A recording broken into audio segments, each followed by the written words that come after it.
ખેડૂત મિત્રો, હું શરદ મંડાણી ટેકનિકલ ખેડૂતજી યુટ્યુબ ચેનલની અંદર તમારું સ્વાગત કરું છું। ખેડૂત મિત્રો, આજનો જે આ વિડીયો છે એ તમારી માટે ખૂબ જ મહત્વનો થઈ શકે છે, કારણ કે ખેડૂત મિત્રો આજના વિડીયોની અંદર કપાસના પાકની અંદર જે જુદા જુદા પ્રકારના જે નિંદામણ જોવા મળે છે એ નિંદામણનો કંટ્રોલ આપણે કઈ રીતના કરી શકીએ તેની વિશેની જે માહિતી છે આજના વિડીયોની અંદર આપવાની છે। તો જો ખેડૂત મિત્રો તમે આ ચેનલને સબસ્ક્રાઇબ ન કરી હોય તો ચેનલને સબસ્ક્રાઇબ કરી દેજો, જેના લીધે આવા નવા વિડીયો તમારા સુધી સૌથી પહેલા પહોંચતા રહે। હવે ખેડૂત મિત્રો, કપાસના પાકની અંદર આપને ખ્યાલ છે ત્યાં મુજબ ગોળ પાનવાળું, સાંકડા પાનવાળું અને ગોળ પાનવાળું અને સાંકડા પાનવાળું આ બંને પ્રકારનું ખડ જે છે એ જોવા મળતું હોય છે। હવે ખેડૂત મિત્રો, જ્યારે માનો કે કપાસના પાકની અંદર આપણે ગોળ પાનવાળું ખડ જે ઉગી નીકળેલું હોય તો તેના કંટ્રોલ માટે આપણે કઈ દવા વાપરી શકીએ? જો માત્ર સાંકડા પાનવાળું જો પાન ઉગી નીકળેલું હોય તો તેના કંટ્રોલ માટે કઈ દવા વાપરી શકીએ?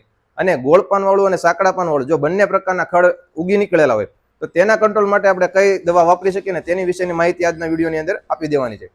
હવે માનો કે ખેડૂત મિત્રો, તમારા જે કપાસના પાકની અંદર જો ગોળ પાનવાળું જો માત્ર જે ખડ ઉગેલું હોય તો ગોળ પાનવાળા જે ખડ છે એના કંટ્રોલ કરવા માટે માર્કેટની અંદર જે જોવા મળતી દવા છે એમાંની એક જે દવા છે એનું નામ આવે છે ડોઝો, ધાનુકા કંપનીની ડોઝો।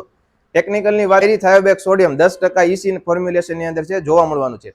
સેમ આ ટેકનિકલની અંદર તમને માર્કેટની અંદર છે ડોઝોના નામે મળી જવાનું છે, ટાટા કંપનીનું જે કેવટ ના નામે મળી જવાનું છે। આ સિવાય તમે જે છે એ ગોદરેજ કંપનીનું જે હિટવીડ કરીને જે દવા આવે છે, આ દવા એવી છે કે જે તમારા કપાસના પાકની અંદર જે ગોળ પાનવાળા જેટલા ખડ છે એને કંટ્રોલ કરવાનું કામ કરે છે। હવે ખેડૂત મિત્રો, માનો કે તમારા પાકની અંદર, કપાસના પાકની અંદર માત્ર ખાલી સાંકડા પાનવાળું જો ખડ ઉગેલું હોય તો સાંકડા પાનવાળા જે ખડ છે એને કંટ્રોલ કરવા માટે માર્કેટમાં ધાનુકા કંપનીની બેસ્ટ દવા એટલે કે ટર્ગા સુપર ક્વિઝાલોફ ઓફ ઇથાઇલ 10% ઇસી જે માર્કેટની અંદર મળે છે, આ જે ટર્ગા સુપર છે એનો વપરાશ કરશો તો જે તમારા કપાસના પાકની અંદર જે લાંબા પાનવાળું જેટલું ખડ છે, જે સાંકડા પાનવાળું, એને કંટ્રોલ કરવાનું કામ કરવાનું છે। આ સિવાય માર્કેટની અંદર બીજી ઘણી બધી કંપનીની દવા જેમ કે અદામા કંપનીનું એજિલ આવે છે, જેની અંદર ટેકનિકલની વાત કરીએ તો પ્રોપિક્યુઝાફોપ 10% ઇસી જે જોવા મળે છે તેનો પણ તમે વપરાશ કરી શકો છો।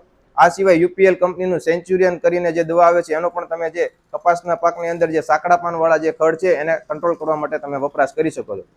હવે ખેડૂત મિત્રો, મહત્વની વાત, માનો કે વરસાદ છે એ કન્ટિન્યુ વરસાદ આવે છે, વરસાદ વરાપ દેતો નથી, કપાસ મોટો થઈ ગયો છે, 20 થી 25 દિવસનો કપાસ થઈ ગયો છે અને ખડ છે 2 થી 4 પાંદડે થઈ ગયું છે અને ગોળ પાનવાળું અને સાંકડા પાનવાળું બંને ખડ ભેગું છે અને હવે એને તમારે કંટ્રોલ કરવું છે તો તેની માટે જે કઈ દવા વાપરી? થાયોબેક સોડિયમ 6% અને ક્વિઝાલોફ ઓફ ઇથાઇલ 4% MEC ફોર્મ્યુલેશનની અંદર જે દવા આવે છે તે સૌથી સારી ગણવામાં આવે છે। હવે બ્રાન્ડ નેમની વાત કરીએ તો આપણી પાસે જે છે ધાનુકા કંપનીનું જે આવે છે એ છે ડોઝોમેક્સ।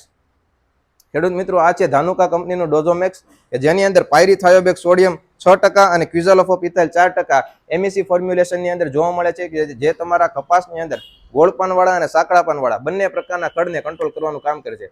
હવે આ સેમ ટેકનિકલ જે છે એ ગોદરેજ કંપનીના હિટવીડ મેક્સની અંદર પણ તમને જોવા મળવાનું છે। આ સિવાય જે બાયર કંપનીનું ઘાસા ઇન્સેક્ટિસાઇડ આવે છે તેની અંદર પણ તમને આ ટેકનિકલ જોવા મળવાનું છે। તો ખેડૂત મિત્રો, આવા નવા વિડીયો જોવા માટે જે છે અમારી ચેનલ ટેકનિકલ ખેડૂતજીને ટેકનિકલ ખેડૂતજીને ફોલો કરવાનું ભૂલશો નહીં। નમસ્કાર, અસ્તુ, જય જવાન।